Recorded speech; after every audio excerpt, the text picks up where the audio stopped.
G'day listeners and viewers, and welcome again to the 3 Feet Radio Show. We're still in the midst of the ANZ Premiership Grand Final weekend, which was last weekend. Unfortunately, the good Oil Tactix got beaten by the Central Pulse, but on a positive, their coach, Marianne Delaney-Hoshek, has been reappointed for the next 3 years, and we'll talk to her shortly. But joining me in the studio is my co-host, Luke Herbert. G'day, Luke. G'day, Ben, and I gotta say, without being disrespectful to our guest, the Tactic making the grand final wasn't exactly a day I ever saw coming, Ben. No, I certainly didn't either. If you look back to the ANZ Championship days when we used to see them regularly here in Aussie, but it's great for the franchise and to see them doing very well. And as I said earlier, joining us is their head coach, Marianne Delaney-Hoshek. G'day, Marianne. How are you going today? I'm great. Obviously, since the game, I've just gotten a rocket and gone out to space. But apart from that, I'm really good. Excellent. Thanks for joining us. Obviously disappointing last Sunday. Can you explain to us how you saw the game? Yeah, it was disappointed. We didn't have our best start and they came out really hard on us physically in the first part of the game. So particularly towards the end of the first quarter as well, we had a bad little run there. And then second half, we sort of got back into the game and we definitely, I think we got within 5 at one point, so it was a good fight back. But then just didn't finish off a couple of little moments that we should have. And not to drag this out, but those moments, are you referring to turnovers that your team didn't score off? Just for some clarification before we move on to hopefully happier subjects for you.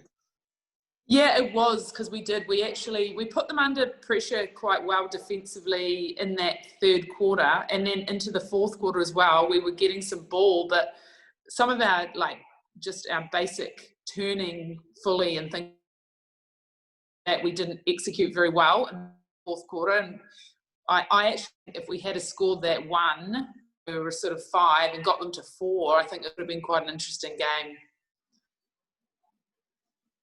And traditionally, the Tactics have underperformed for a very long time, and it was great to see you make the grand final. But as coach, what do you put the improvement down to within the last year or so? Yeah, we sort of had a really good vision a couple of years ago, and 2 years ago we actually sort of came from nowhere and made the elimination final. So we've sort of been building away. Last year we had a couple of ACLs, so that wasn't very helpful, but we still actually really improved as the season went on. So it's been sort of over time, but having that strong vision has been really important. And, have a bit of excitement around it. Like, this is going to be the biggest turnaround that's ever happened kind of thing. And I, talk about Mighty Ducks, that movie, and a few movies like that. But just to start with, then I think one of the biggest things that we've had to change is just that mindset around competition, around having those tough conversations with each other and just demanding it more from each other. So that's sort of probably been the shift. It's been more of a mindset, but our culture has really developed as well off the court. And just taking a different angle or perspective on this, what would you say to people who are coaching or they're in a similar position somewhere about getting buy-in from whether it be players or whoever you're dealing with? Because essentially you needed buy-in at the beginning to get the players to believe that there was going to be a turnaround, if I understand things correctly. Yeah, so I think it's how you sell it. Like, it's if you are really enthusiastic. So, if you really sell it and you live it out yourself, one of I think the main things as well is about how we've languaged things. So that language is key. So using positive language all the time, even when you're coaching. So commenting on good stuff, positive clips. We've done a lot of work on that. And I think that's a great place to start is how you are and how you sort of talk about it and sell it. And just sort of remaining in the same sort of tact, you must be pleased with your reappointment for the next 3 years. Do you feel that it gives you confidence in your ability as a coach and continued improvement as a team at the Tactics?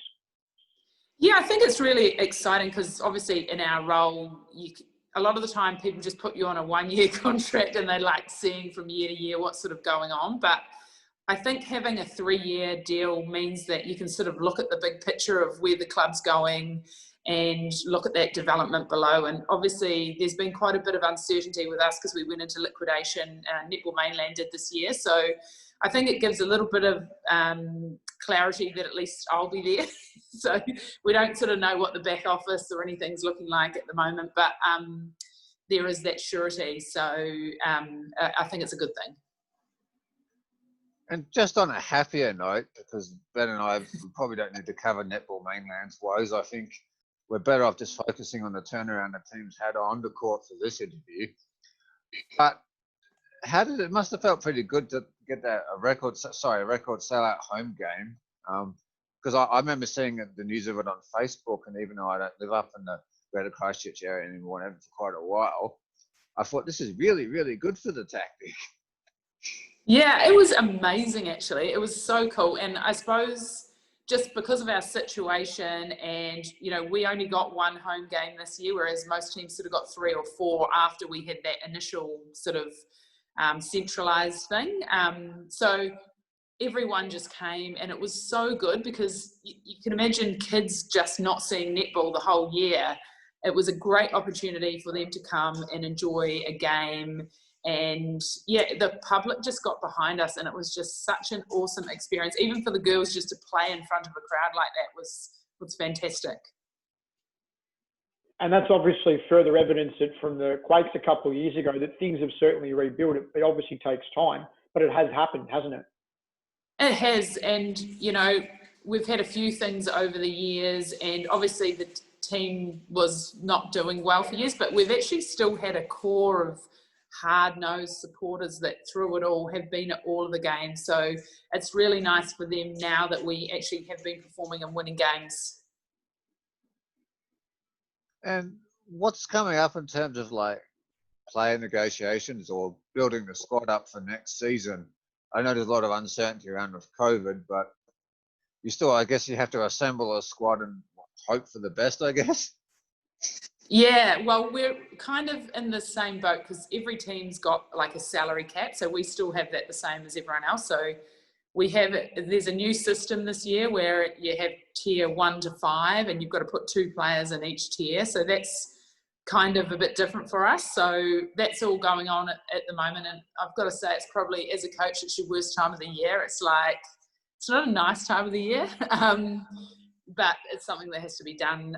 But yeah, we hope that we can keep the core because the core of this group has been amazing. And just on the group, you must be happy with Kimiora, Tapaya and Jane being recognised with Silver Fern selection, and then also Ali and Tem being recognised as Silver Ferns of the future in the development squad too. Yeah, they've done really well actually, and I had no doubt that they'd be in there. Pretty much all of our team have improved this year. Like you cannot look at one player that hasn't actually really improved, and statistically they've all individually been doing well as well. So I actually, you know, I was a bit gutted for Ericana and Charlotte not to make anything as well. But, you know, I think the numbers unfortunately were quite low for the development as well. So, but they've had epic seasons as well as the other ones. Okay, this is probably a bit speculative, and you'll have to forgive me for asking this, but you did mention those players. But given that it's quite possible we don't actually play any international teams this year, or the Silver Ferns rather, do you think those players then might sort of form another ANZ Premiership All-Stars team or some kind of New Zealand A squad? Because I think they'd fit in very well. They'd certainly give the frontline Silver Ferns a good run for their money. Yeah, I think that's what I think they're looking to do, is maybe have something with a New Zealand A and with like maybe the men, because we did do that leading up to the World Cup last year and it was really well received. Everyone really enjoyed what the men brought and the size of some of them. It was pretty cool, and it kind of opened up the men's game to the public, which hadn't sort of been done on TV. Like we've always played the men behind closed doors, but it was actually really cool for them to get that opportunity to show what they can do out there as well. And I know there's been questions over the years, Marianne, about the player pathway in New Zealand, but in the last couple of years it's strengthened with the inclusion of the BICO League. How important do you feel that having that BICO League there now is in terms of the whole pathway? Because players see that and they're like, if I can do well in BICO League, I hopefully might be able to push up and go to ANZ Premiership level. Yeah, and we've had heaps of players that we've kind of picked out. Like Kimi Orapo is one that we sort of picked out of BICO, and the development they get there, it just prepares them because it's just that week in, week out longitudinal competition. It used to be here in New Zealand we didn't have that, so it just sort of went into sort of like more of a week tournament. So it's not the same sort of thing. So I think having that BICO, it really does prepare them well. And I actually think the other thing that's helped us out in New Zealand is we haven't really had that many imports lately. We've only had a couple this year.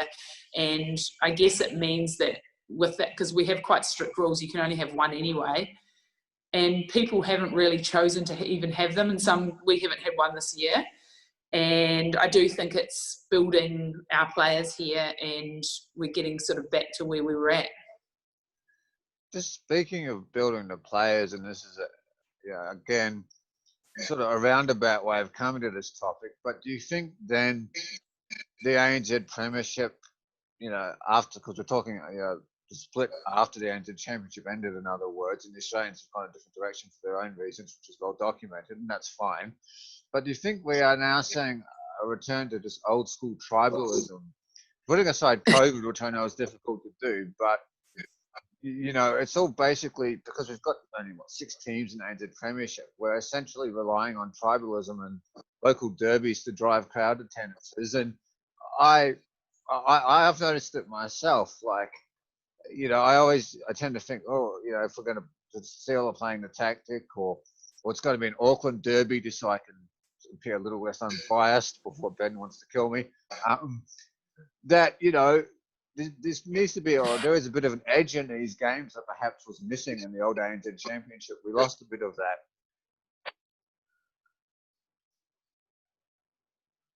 Yeah, I would totally agree with you. I think when we were in the ANZ Champs, I think sometimes people would have switched off when we were playing the Thunderbirds or, because it was, it wasn't quite sort of the same thing. And we've seen the same thing happen with our rugby competition here.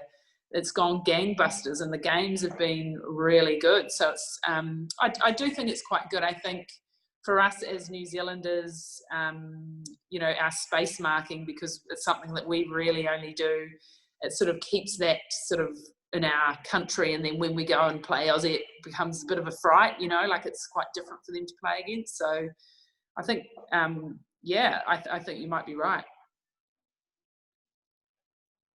All right, Marianne, thanks very much for joining us today. Obviously, it wasn't to be in the grand final, but onwards and upwards for next year. Thank you very much. See you later. Have a good time in space.